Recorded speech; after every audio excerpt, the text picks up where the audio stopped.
ఇవాళ ఐటీ రంగంలో ఉన్నవాళ్ళు, ముఖ్యంగా సాఫ్ట్వేర్ ఇంజనీర్స్, మీరు వీళ్ళని గమనించారనుకోండి, ఒక మేజర్ కన్ఫ్యూజన్లో ఉంటున్నారు. వరల్డ్ ఎకనామిక్ ఫోరం ఒక డేటాను విడుదల చేసింది.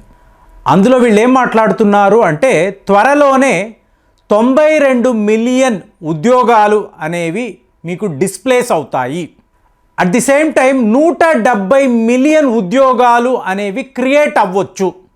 సో దీనికంతా కారణం ఏమిటి అంటే ఆర్టిఫిషియల్ ఇంటెలిజెన్స్. అంటే నేను ఒక సాఫ్ట్వేర్ ఇంజనీర్ అండి, నేను ఆర్టిఫిషియల్ ఇంటెలిజెన్స్ అనేది నేను చదువుకోలేదు.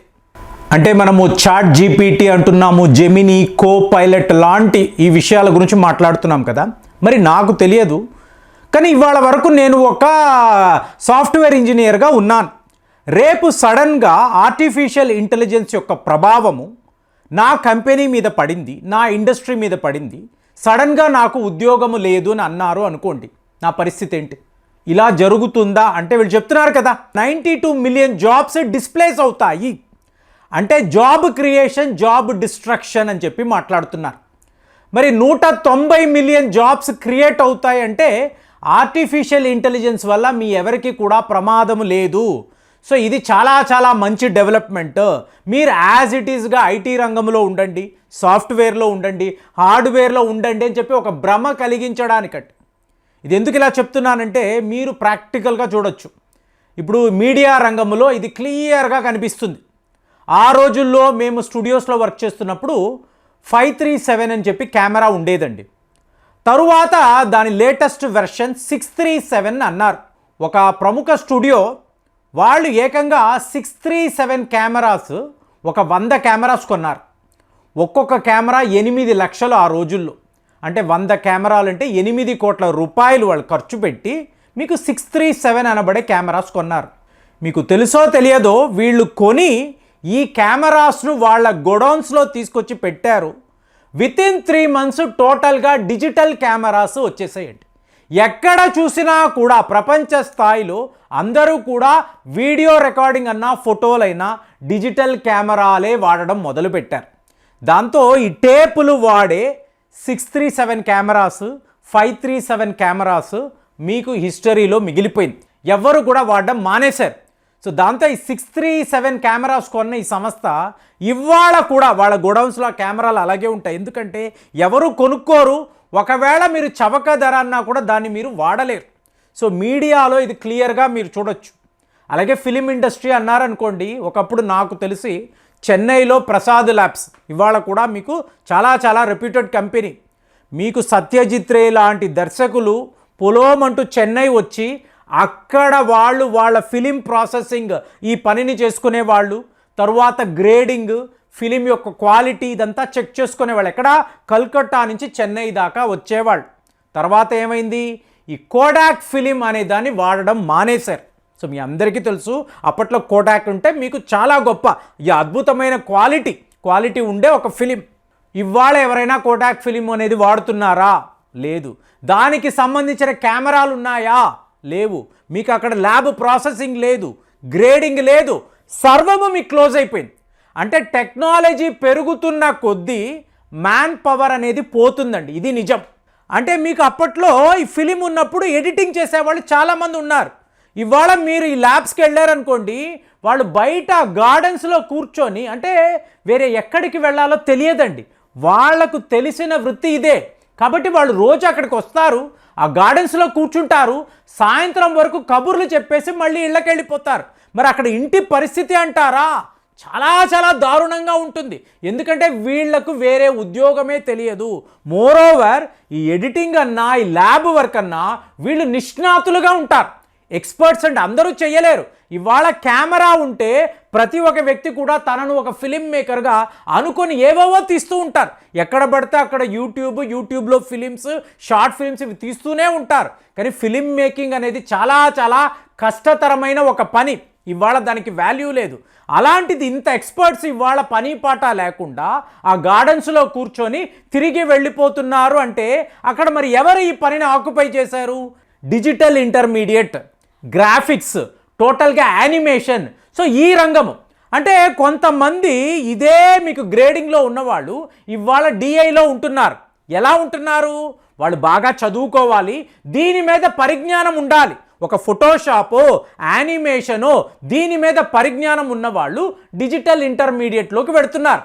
సో ఇదే పరిస్థితే ఇవాళ సాఫ్ట్వేర్ రంగంలో ఐటీ టెక్నాలజీలో కూడా రాబోతుంది అనేదే ఒక అంచనా. అంటే ఎప్పుడైతే ఆర్టిఫిషియల్ ఇంటెలిజెన్స్ ఎక్కడికక్కడ మనం చూడబోతున్నామో, ఇవాళ మీకు హాస్పిటల్స్లో అనండి రోబోటిక్ సర్జరీ అంటున్నారు. ఆర్టిఫిషియల్ ఇంటెలిజెన్స్తో మేము ఈ రోగానికి వైద్యము కనిపెట్టాము, మేము కొత్త కొత్త రోగాలను ఇలా డిస్కవర్ చేయబోతున్నాము. ఇదంతా ఏంటి? ఆర్టిఫిషియల్ ఇంటెలిజెన్స్ అంటున్నారు. అలాంటిది మీరు చక్కగా ఉద్యోగాలు చేసుకుంటున్నారు, సడన్గా మీ అవసరమే లేదు. ఇవాళ ఫ్రెండ్స్ ఒక గూగుల్ అనండి, మీకు అమెజాన్ అనండి, మైక్రోసాఫ్ట్, మెటా లాంటి సంస్థలు మీకు వేల సంఖ్యలో ఈ ఐటీ ఉద్యోగులను తీసివేస్తున్నారండి. ఎటువంటి కారణాలు చెప్పడం లేదు. ఎందుకు? మెయిన్ మీకు మ్యాన్ పవర్ ఎక్స్పెన్సెస్, జీతాలు ఇవ్వాలి అంటే ఖర్చు ఎక్కువ. కాబట్టి కంపెనీ ఫస్ట్ ఏం చూస్తుంది? ఒక కొత్త టెక్నాలజీని క్రియేట్ చేద్దాం. 10 మంది చేసే పని ఈ ఒక సిస్టమ్ చేసింది అనుకోండి, ఈ 10 మందిని కూడా తీసివేయవచ్చు కదా. సో ఇలాంటి ఆలోచనలో ఏఐ అనబడే ఆర్టిఫిషియల్ ఇంటెలిజెన్స్ రేపు మీకు వేరే లెవెల్లో పనిచేస్తుందండి. అప్పుడు మీకేమవుతుంది? ఎక్కడెక్కడ ఎవరైతే ప్రొడక్షన్ యూనిట్స్లో ఉంటారు, అలాగే మీకు డిజైనింగ్లో ఉంటారు, మీకు సిస్టమ్స్లో ఉంటారు, వీళ్ళందరూ కూడా అన్స్కిల్డ్ లేబర్గా మిగిలిపోయే పరిస్థితి. మాకు ఈ పని వచ్చు, కానీ ఇప్పుడు దీంతో ఎవరికి ఎటువంటి అవసరము లేదు. అంటే జాబ్ క్రియేషన్ కాదండి, మీ క్రియేటివిటీ ఎంత, ఆ సిస్టమ్స్ని మీరు ఎలా మీకు అనుకూలంగా ఉపయోగించుకోవచ్చు, మీ థాట్స్ ఏంటి, మీ కాన్సెప్ట్స్ ఏంటి, వీటికి తగ్గట్టుగా ఉద్యోగాలు అనేవి ఉంటాయి. మొన్న ఎక్కడో ఒక హోటల్కి వెళ్తున్నా ఫ్యామిలీతో, అక్కడ మీకు సర్వ్ చేసే అతను చక్కగా ఇంగ్లీష్ మాట్లాడుతున్నాడు. ఏంటండి మీ క్వాలిఫికేషన్ అంటే, నేను బీటెక్ అండి. అయ్యో మరి ఇదేం పని అంటే, ఉద్యోగాలు లేవండి. అంటే మరి బీటెక్ చదివి మంచి ఉద్యోగాలు చేసేవాళ్ళు చాలామంది ఉన్నారు కదా. అంటే ఇతను ఏంటి, బీటెక్ చదివాడు, కానీ అతని స్కిల్స్ అనేవి అక్కడ సరిపోదు. సో ఇవాళ ఏంటి పరిస్థితి? 98,000 మందిని మీకు ఈ ప్రముఖ సంస్థలు 337 సంస్థలు ఉద్యోగాల నుంచి తీసివేశారు. ఇందులో ఇలాంటి top most alphabet, Microsoft, Amazon లాంటి సంస్థలు ఉన్నాయి. ఏది 2024 డేటా చెప్తున్నా. అంటే ఏంటి? మీకు ఇది నిజము. 98,000 మంది, ఆల్మోస్ట్ 1,00,000 మంది భారత్కు సంబంధించిన ఐటీ ఎంప్లాయీస్ని వీళ్ళు తీసివేశారు. అంటే రేపు ఆర్టిఫిషియల్ ఇంటెలిజెన్స్ యొక్క ఈ విప్లవము, ఈ ప్రమాదము ఎంతెంత మంది ఉద్యోగాలు ఊడిపోతాయి. కాబట్టి ప్రపంచము టాలెంట్ వైపు మాత్రమే చూస్తుందండి. అందులో ఏఐ అనబడే ఈ ఆర్టిఫిషియల్ ఇంటెలిజెన్స్ రేపు మీ యొక్క టాలెంట్ను టెస్ట్ చేసే ఒక టూల్గా మారిపోతుంది.